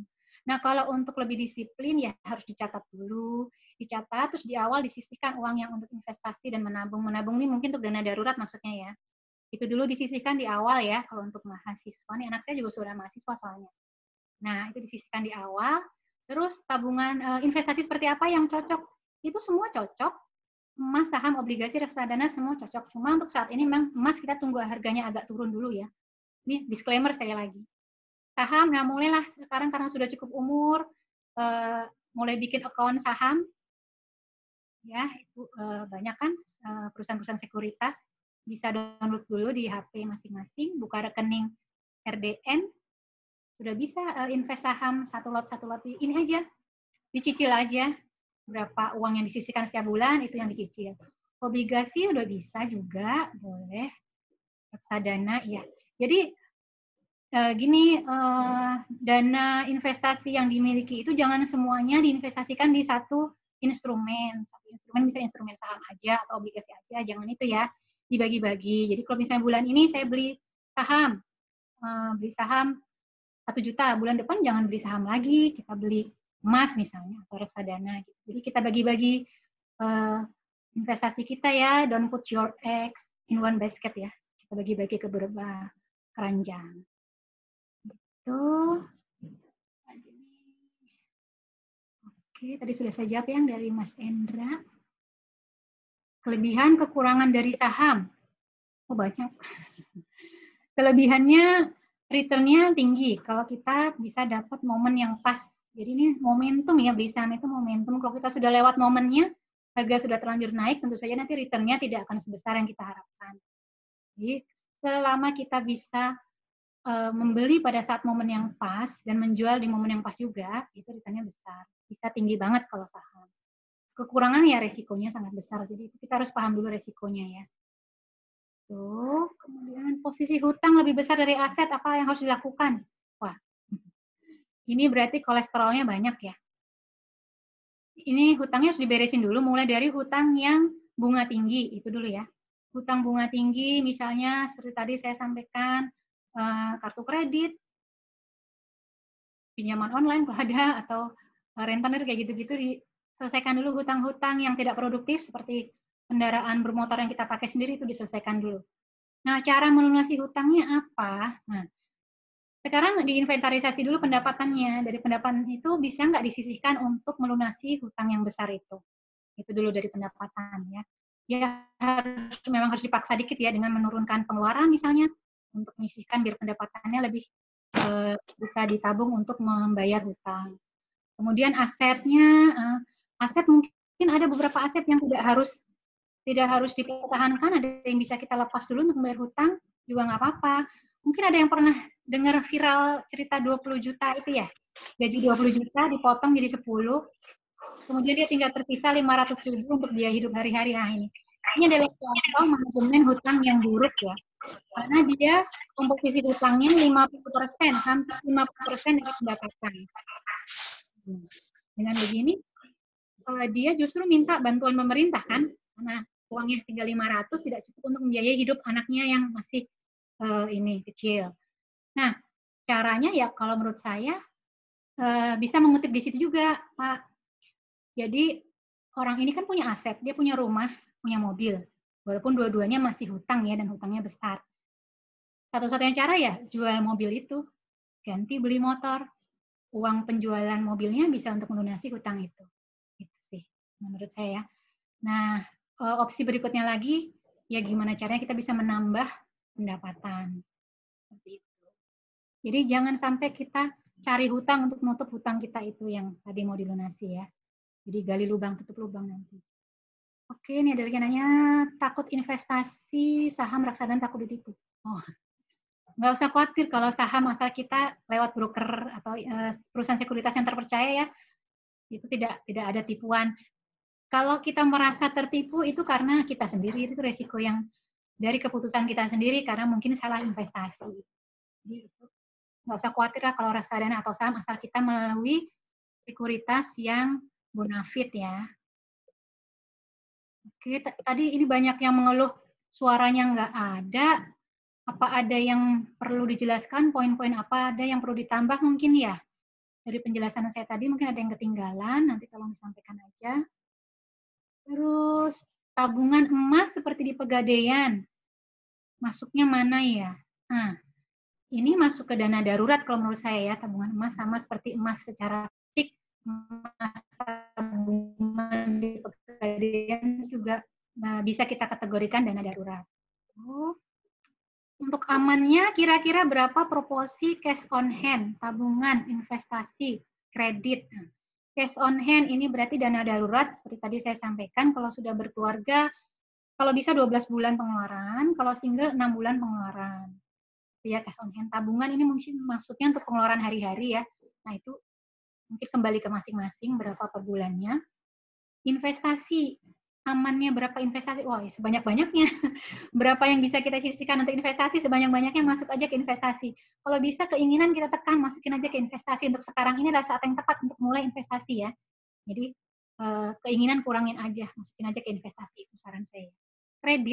Kredit proporsinya 30% dari pendapatan, itu maksimal. Dengan kondisi seperti sekarang, kalau kita pekerjaannya tidak stabil, wirausaha atau mungkin di swasta yang bisa terancam PHK atau pemotongan gaji, sebaiknya jangan 30%, kalau bisa lebih rendah lagi. 30% itu untuk yang penghasilannya stabil ya. Dengan kondisi sekarang ini harus hati-hati kalau ambil kredit. Kredit pun kita batasi hanya kredit yang produktif, jangan sampai kita kredit untuk barang-barang yang tidak produktif, yang nilainya menurun. Oke, apalagi ini? Investasi online dipercaya, cara memilih investasi yang benar, terima kasih. Investasi online mungkin kayak P2P lending tadi ya, crowdfunding, ya seperti yang disampaikan Om Largo tadi Mbak, jadi harus ada izin OJK dulu, berarti kan udah diawasi oleh OJK ya, itu dulu. Ada juga kalau untuk crowdfunding ada izin Kominfo, kayaknya P2P juga sama sih harus izin Kominfo ya. Nah, terus kita juga minta laporan keuangannya, laporan keuangan usaha itu, laporan investasinya ya, laporan investasi. Jadi sebelum kita investasi di situ, kita lihat dulu untuk penerbit investasi ini, kan dia mengelola penerbit ya, P2P lending dan crowdfunding ini. Kan ada laporannya, minta laporan itu dulu. Oke.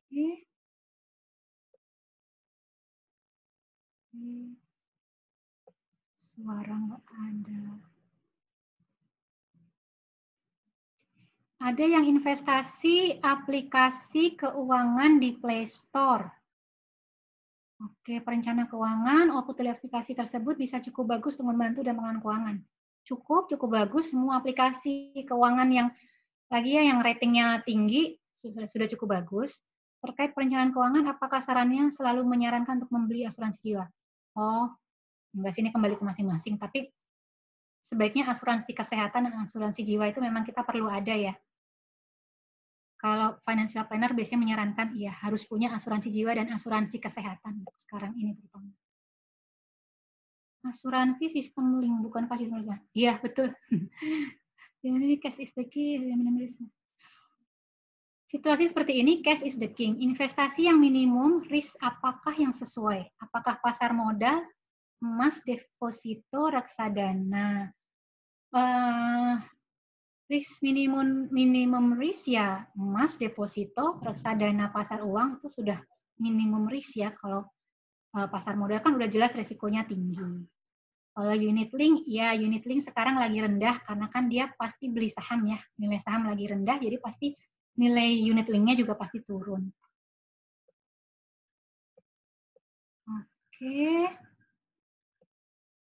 Pengeluaran di luar anggaran, tadi udah ditanya ya. Nah, investasi asuransi. Bagaimana jika sudah sakit tapi belum punya asuransi kesehatan? Apakah terlambat punya asuransi? Kira-kira asuransi kesehatan apa yang paling berpengaruh? Kalau sudah terlanjur sakit memang susah sekarang apply asuransi. Tergantung sakitnya. Kalau sakit yang, ini setahu saya ya, saya kan bukan ahli asuransi. Kalau sakit yang sifatnya, biasanya mereka menilai nih sakit ini sakit yang kalau Mbak hanya kayak misalnya demam berdarah, sakit yang saat ini aja tidak, nantinya tidak kambuh lagi. Penyakit-penyakit yang hanya saat ini saja, apa sih misalnya selain demam berdarah, itu mungkin masih nggak apa-apa ya. Tapi kalau sakit yang sifatnya bakal berlangsung terus, seperti mungkin pernah kena stroke atau ada diabetes, itu mungkin lebih sulit ya, nanti preminya mungkin lebih tinggi. Bukan nggak bisa dapat, masih bisa dapat kok Mbak, asal paham bahwa nanti mungkin preminya lebih tinggi. Sebaiknya sih punya asuransi kesehatan ya, karena kalau hanya bergantung ke BPJS, agak susah. Lagi pula pelayanannya juga nanti mungkin kurang memuaskan buat kita ya, tergantung masing-masing ya. Oke.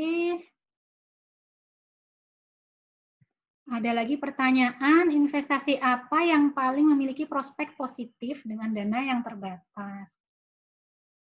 Investasi prospek positif, sama seperti yang tadi pertanyaannya ya ini ya. Tergantung resiko yang kita sanggup hadapi ya Mbak. Kalau resiko sanggup tinggi bisa dengan investasi di saham, atau mungkin wirausaha, atau ada investasi ke satu bidang usaha yang mungkin Mbak Tania sudah paham, itu bisa. Seperti itu, dan itu investasinya juga nggak besar ya. Kalau dana terbatas masih bisa. Untuk ini dari Unpad, mahasiswi mungkin ya. Dia bisa dengan saham atau dengan P2P, crowdfunding, bisa juga. Oke, ada pertanyaan apa lagi? Boleh minta materi nanti di-share ya Om Largo ya, bisa ya.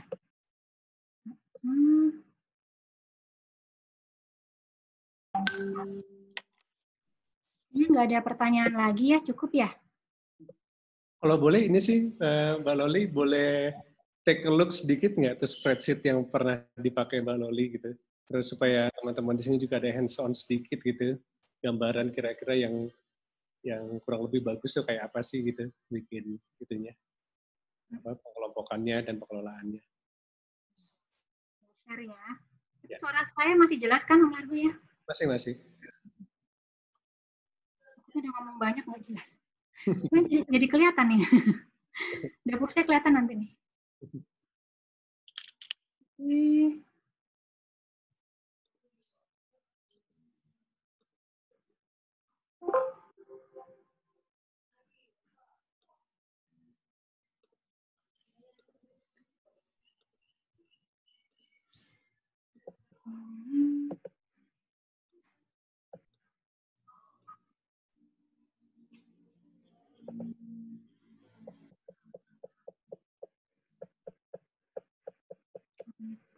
Bukan di sini sebenarnya, saya cari ya. Sorry ngerepotin. Nggak apa-apa. Ya, ada contohnya saya. Semua filenya saya cari dulu.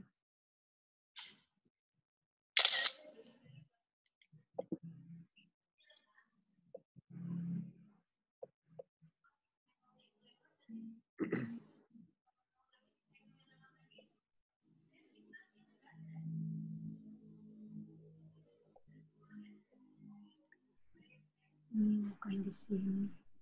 Udah nggak apa-apa, saya punya saya aja ya. Kelihatan dikit nggak apa-apa ya. Jadi tahu nih. Kayaknya ada yang saya kosongin tapi entah di mana. Sama Mbak Loli ada itu nggak apa Google Drive atau apa? Jadi materinya kalau boleh itu langsung di share di chat di sini, jadi teman-teman bisa kopas linknya gitu. Daripada kita email satu-satu nanti.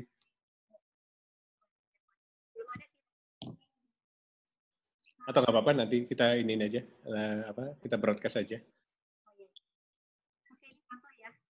Sorry, hilang dikit.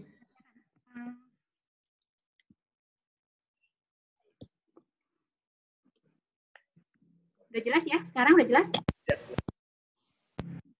Nah, ini contoh spreadsheet yang saya buat. Jadi ini saya buat bulanan ya, ini Juni. Nah, ini udah dikategori sama saya sendiri. Ada Sorry. Kenapa Mas Om Largo? Belum ke-share itunya, apa namanya, spreadsheet-nya? Oh, belum ya? Belum kayaknya.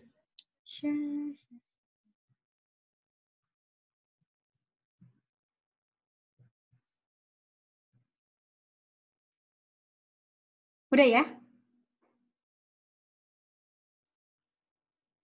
Udah kelihatan belum ini, Om Largo? Sudah kelihatan. Udah ya? Nah, ini contoh spreadsheet. Ini kan saya bikin beberapa, ini ya, window di sini, ini khusus expense. Expense saya bagi kategori, misalnya groceries, ini supermarket, ya belanja ke supermarket. Pasar, ini asian rumah tangga, ini dine out makan di luar. GoFood, ketahuan GoFood saya banyak nih bulan ini. Di obat, dokter, kayak gini. Nah, transport, parkir, buat anak-anak, semua banyak ya. Nah, ini bulanan saya input di spreadsheet semacam ini. Nanti saya jumlah setiap minggu. Di sini kelihatan total week 1, total week 2 per kategori. Nah, seperti ini Om Largo contohnya ya. Siap. Nah, nanti setiap 6 bulan, ini tambahan lagi nih, tambahan. Saya bikin neraca kayak gini. Nah, ini neraca ya, neraca pribadi bukan neraca perusahaan. Jadi ada aset berapa, hutang berapa untuk ngitung net kekayaan tadi ya. Begitu. Ini contohnya, nanti bisa saya share. Ini ada format kosongnya, cuma saya lupa di mana. Itu ada yang mau ditanyakan lagi?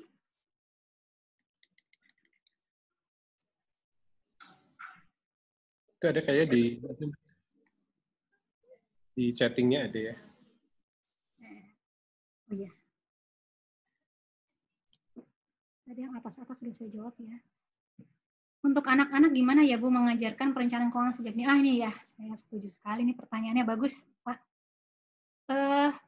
Anak-anak sekarang ya ini agak susah PR banget buat kita dibandingkan anak-anak dibandingkan kita zaman dulu ya Pak ya. Kalau kita zaman dulu kan, kalau saya biasa hidup sederhana, agak pas-pasan malah. Jadi saya tahu betul lah ini uang, saya dapat uang ini gimana susahnya dapat uang ini, nilainya besarnya berapa. Nanti kalau saya keluarkan itu untuk apa? Saya sadar betul saya kalau belanja ke toko ke supermarket saya tahu nih harga berapa baru saya bayar. Kalau anak-anak sekarang nih masalah ini saya jadi share nggak apa-apa ya. Saya pribadi kalau belanja ke supermarket bawa anak-anak, saya suka kesel nanti mereka ngambil barang nih, masukin ke keranjang. Terus saya tanya, itu harganya berapa? Nggak tahu. Udah tuh, saya ngomel. Kalau ambil barang, lihat harganya berapa. Kamu harus paham itu harganya berapa. Harga segitu sesuai nggak dengan nilai dari barang itu. Nah, itu anak-anak sekarang tuh banyak masalahnya seperti itu ya.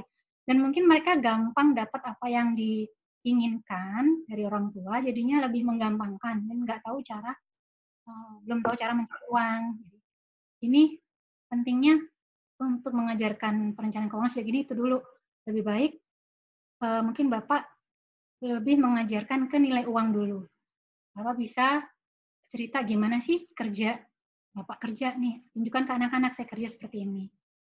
Kalau sekali-kali bisa bawa anak-anak ke kantor biar lihat seperti apa sih kerja kita.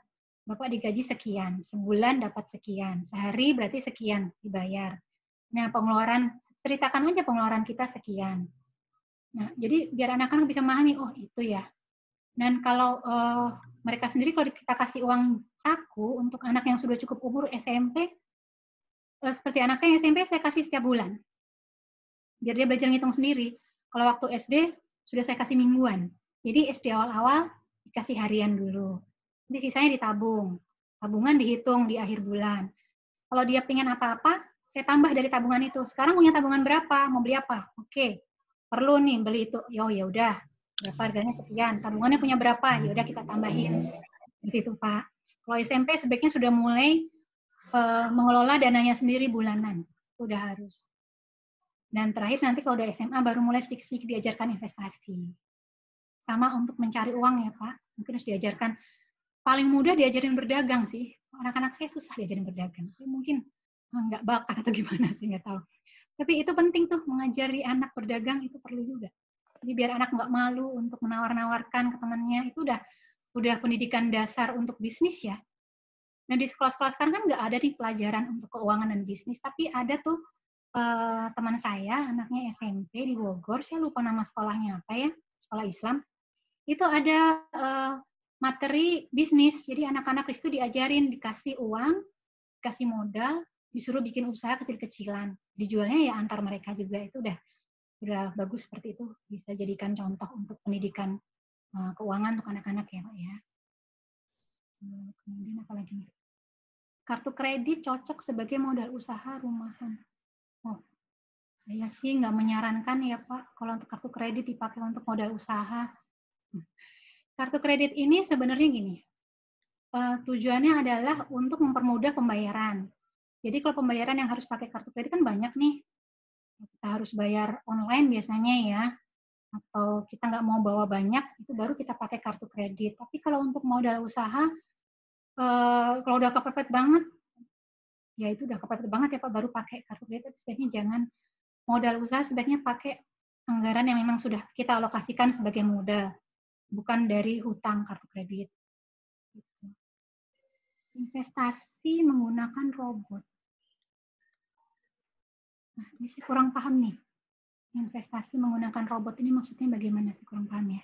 Kalau boleh saranin, ikut sumbang saran jadi walaupun saya bukan ini ahli keuangan, cuman investasi menggunakan robot, ya banyak sih yang over itu sih Mbak. Jadi otomatis kita ada robot yang meng-suggest kapan kita masukin pasang sahamnya, kapan kita cabut dari situ dan segala macam gitu.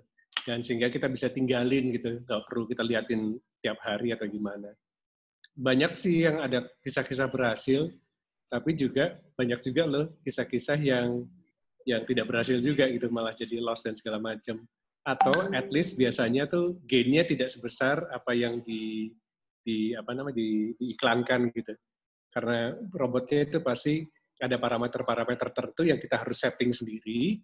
Itu jadinya dia kalau kita takut-takut dia nggak akan dapat gain macam-macam, nggak dapat gain yang banyak gitu. Jadi sekali lagi investasi apapun kayaknya memang harus ada learning curve, dicoba-coba dulu. Nah untuk dicoba-coba dulu trial and error seperti itu kan berarti kan harus ada budget yang dialokasiin kan. Makanya tadi Mbak Loli selalu tekankan ada pengalokasian budget di financial planning-nya yang disiplin. Jadi kalaupun kita belajar dan akhirnya investasinya ada yang hilang, itu tidak mengganggu. Yang penting sih itu sih. Bisa dibilang investasi kan juga, investasi bukan hanya investasi duit kan, tapi juga investasi pengetahuan atau skill. Skill untuk berinvestasi misalnya gitu kan. Jadinya dialokasiin aja memang kalau misalnya memang bisa dialokasikan uang yang mungkin bisa hilang dari proses kita belajar untuk berinvestasi. Sorry Mbak, saya sok tahu sedikit, nggak apa-apa ya? Sorry, hilang suaranya Mbak. Sorry, hilang suaranya. Ya, Om Largo udah jelas suara saya? Ya, sip. Sekarang suara saya udah jelas? Jelas. Jelas tapi kecil Mbak. Oh gitu. Ini sekarang gimana? Udah lebih jelas kalau seperti ini? Ya. Udah mendingan. Udah mendingan ya? Udah agak teriak-teriak nih. Tadi yang disebut Om Largo istilahnya investasi leher ke atas ya? Iya. Iya, itu menurut saya malah justru lebih penting itu dulu dibandingkan kita investasi ke yang lain-lain. Karena ilmu kan bisa kita pakai di saat seperti sekarang misalnya ya, kayak Kayak saya investasi CFP. Kan bisa saya pakai nih sekarang ini untuk berbagi dengan yang lain, atau mungkin bisa buat pendapatan saya ke depannya. Seperti itu. Jadi itu justru menurut saya lebih bagus investasi seperti itu daripada investasi materi ya. Gitu.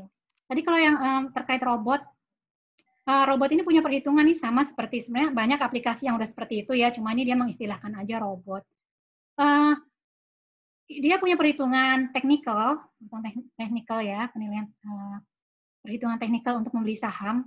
Nah, seperti yang saya sampaikan tadi, sebenarnya kita harus paham fundamentalnya dulu, jadi jangan percaya langsung dengan robot itu, karena dia kan hanya perhitungan teknikal yang banyak biasanya broker-broker juga berdasarkan perhitungan teknikal juga. Jadi fundamentalnya dulu dipahami. Masukan dari robot itu nggak apa-apa sih, mungkin bisa dipegang, tapi ya itu tadi, kita sebaiknya coba kecil-kecil aja dulu, investasi sedikit-sedikit. 500 dulu, kayak apa? Oh segini, naik 1 juta, gimana hasilnya? Seperti itu. Tapi sebaiknya jangan bergantung 100% dengan robot itu. Tadi seperti yang Mbak tadi sebut, kita juga harus punya pengalaman ya, pengetahuan tentang gimana investasi saham yang betul secara fundamental, nggak cuma bergantung pada robot atau perhitungan teknikal. Ya Ibu. Sudah jawab dia Bu Andriani. Oke, ada pertanyaan yang belum saya jawab? Ini udah semua ya?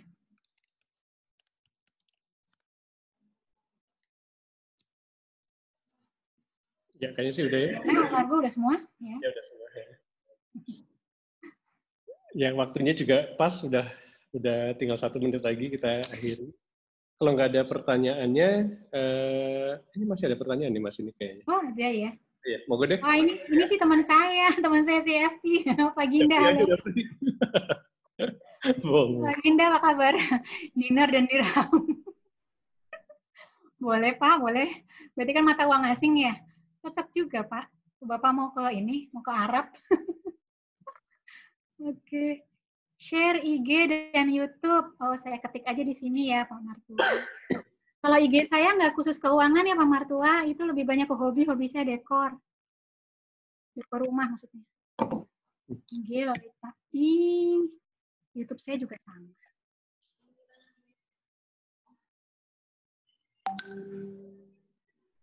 Ya. Oke. Ya. Udah ya, berarti ya? Udah, Pak. Ya. Terima kasih buat Mbak Lolita yang udah busa-busa jelasinnya. Sama-sama, Om Largo. Mohon maaf kalau saya ada kekurangan, saya juga masih banyak belajar ya, Bapak Ibu. Kekurangannya kurang lama aja, Mbak. Di sini banyak yang lebih berilmu dari saya, nampaknya seperti saya tadi. Enggak lah. Sekalian juga ini mau bilang di platform kita di prakerja.org memang menyediakan siapapun sebenarnya yang mau sharing dan siapapun yang mau akses materi pelatihan untuk menambah pengetahuan dengan gratis. Dan saya Largo, mewakili 2 teman saya, Bram dan Andri, itu yang kita bilang sebagai inisiator, itu kita bukan pemiliknya loh sebenarnya, bukan pemiliknya prakerja.org, karena ini memang wadah gerakan sosial aja.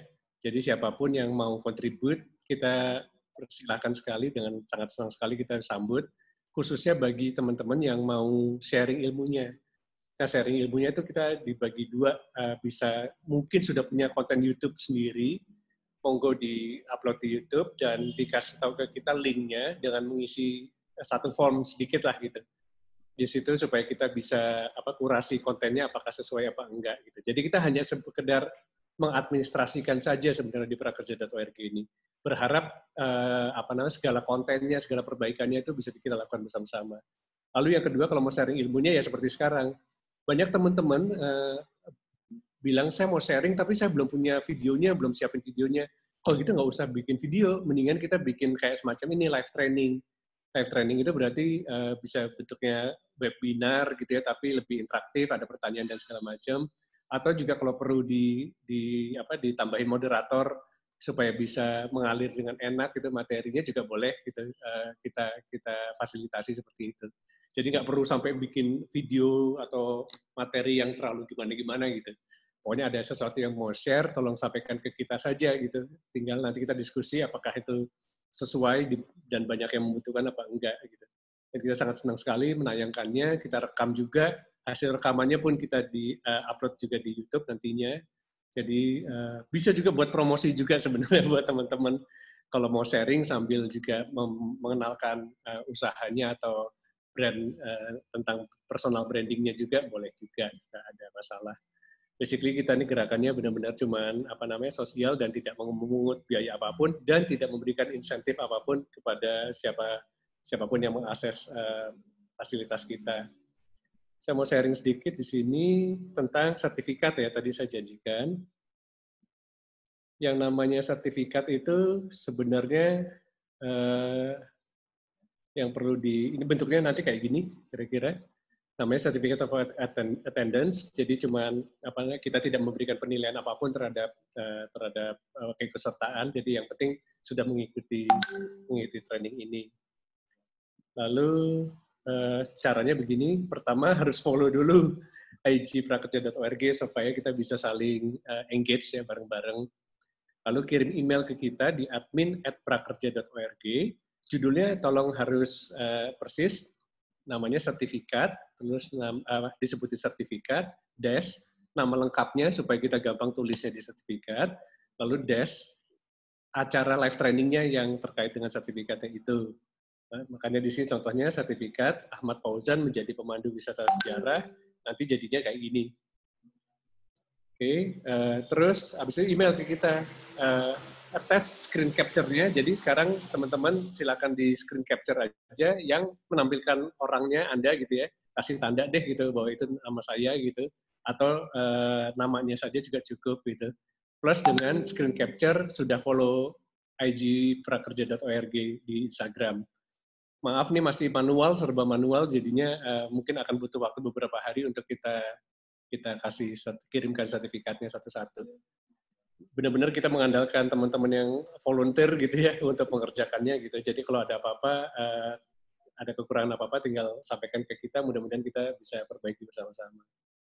Dan sebagai catatan, sertifikat ini kami tidak memberikan insentif apapun, tidak terkait dengan program-program yang lain, dan tidak memberikan penilaian apapun terhadap sertifikatnya. Jadi sertifikat ini lumayan buat koleksi lah gitu bahwa pernah mengikuti suatu training. Sekalian iklan juga, besok itu ada cara mudah dan murah buka usaha minuman kekinian dibawakan oleh teman saya ini sebenarnya Muazzin. Dia berkali-kali sempat bangkrut berkali-kali usaha kopi gitu ya. Dan sekarang dia lumayan pada saat pandemi ini malah naik banget itunya omsetnya gila-gilaan gitu dalam 3 bulan terakhir. Jadi kalau mau berminat untuk cara mudah dan murah buka usaha minuman kekinian yang bubble drink itu ya, boba-boba dan segala macam, dia bisa sharing tips dan triknya, atau dia malah juga menawarkan bisa mulai saat ini gitu, kira-kira seperti itu.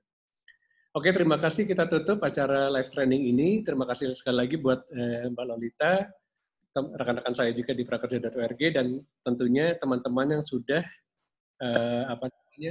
ikut serta sampai akhir, sampai selesai. Terima kasih. Assalamualaikum warahmatullahi wabarakatuh. Saya tutup ya. Mbak Lolita, ada lagi atau ada ya? Udah ya. Terima kasih juga buat Prakerja. Semoga makin sukses. Sama-sama.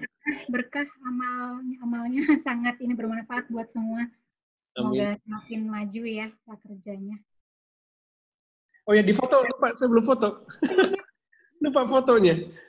Lupa foto. Tunggu dulu ya di foto ya. Masih ada 60 orang nih, lumayan. Berarti ada 8 kali kita jepret. Silakan dibuka itunya, videonya supaya kelihatan.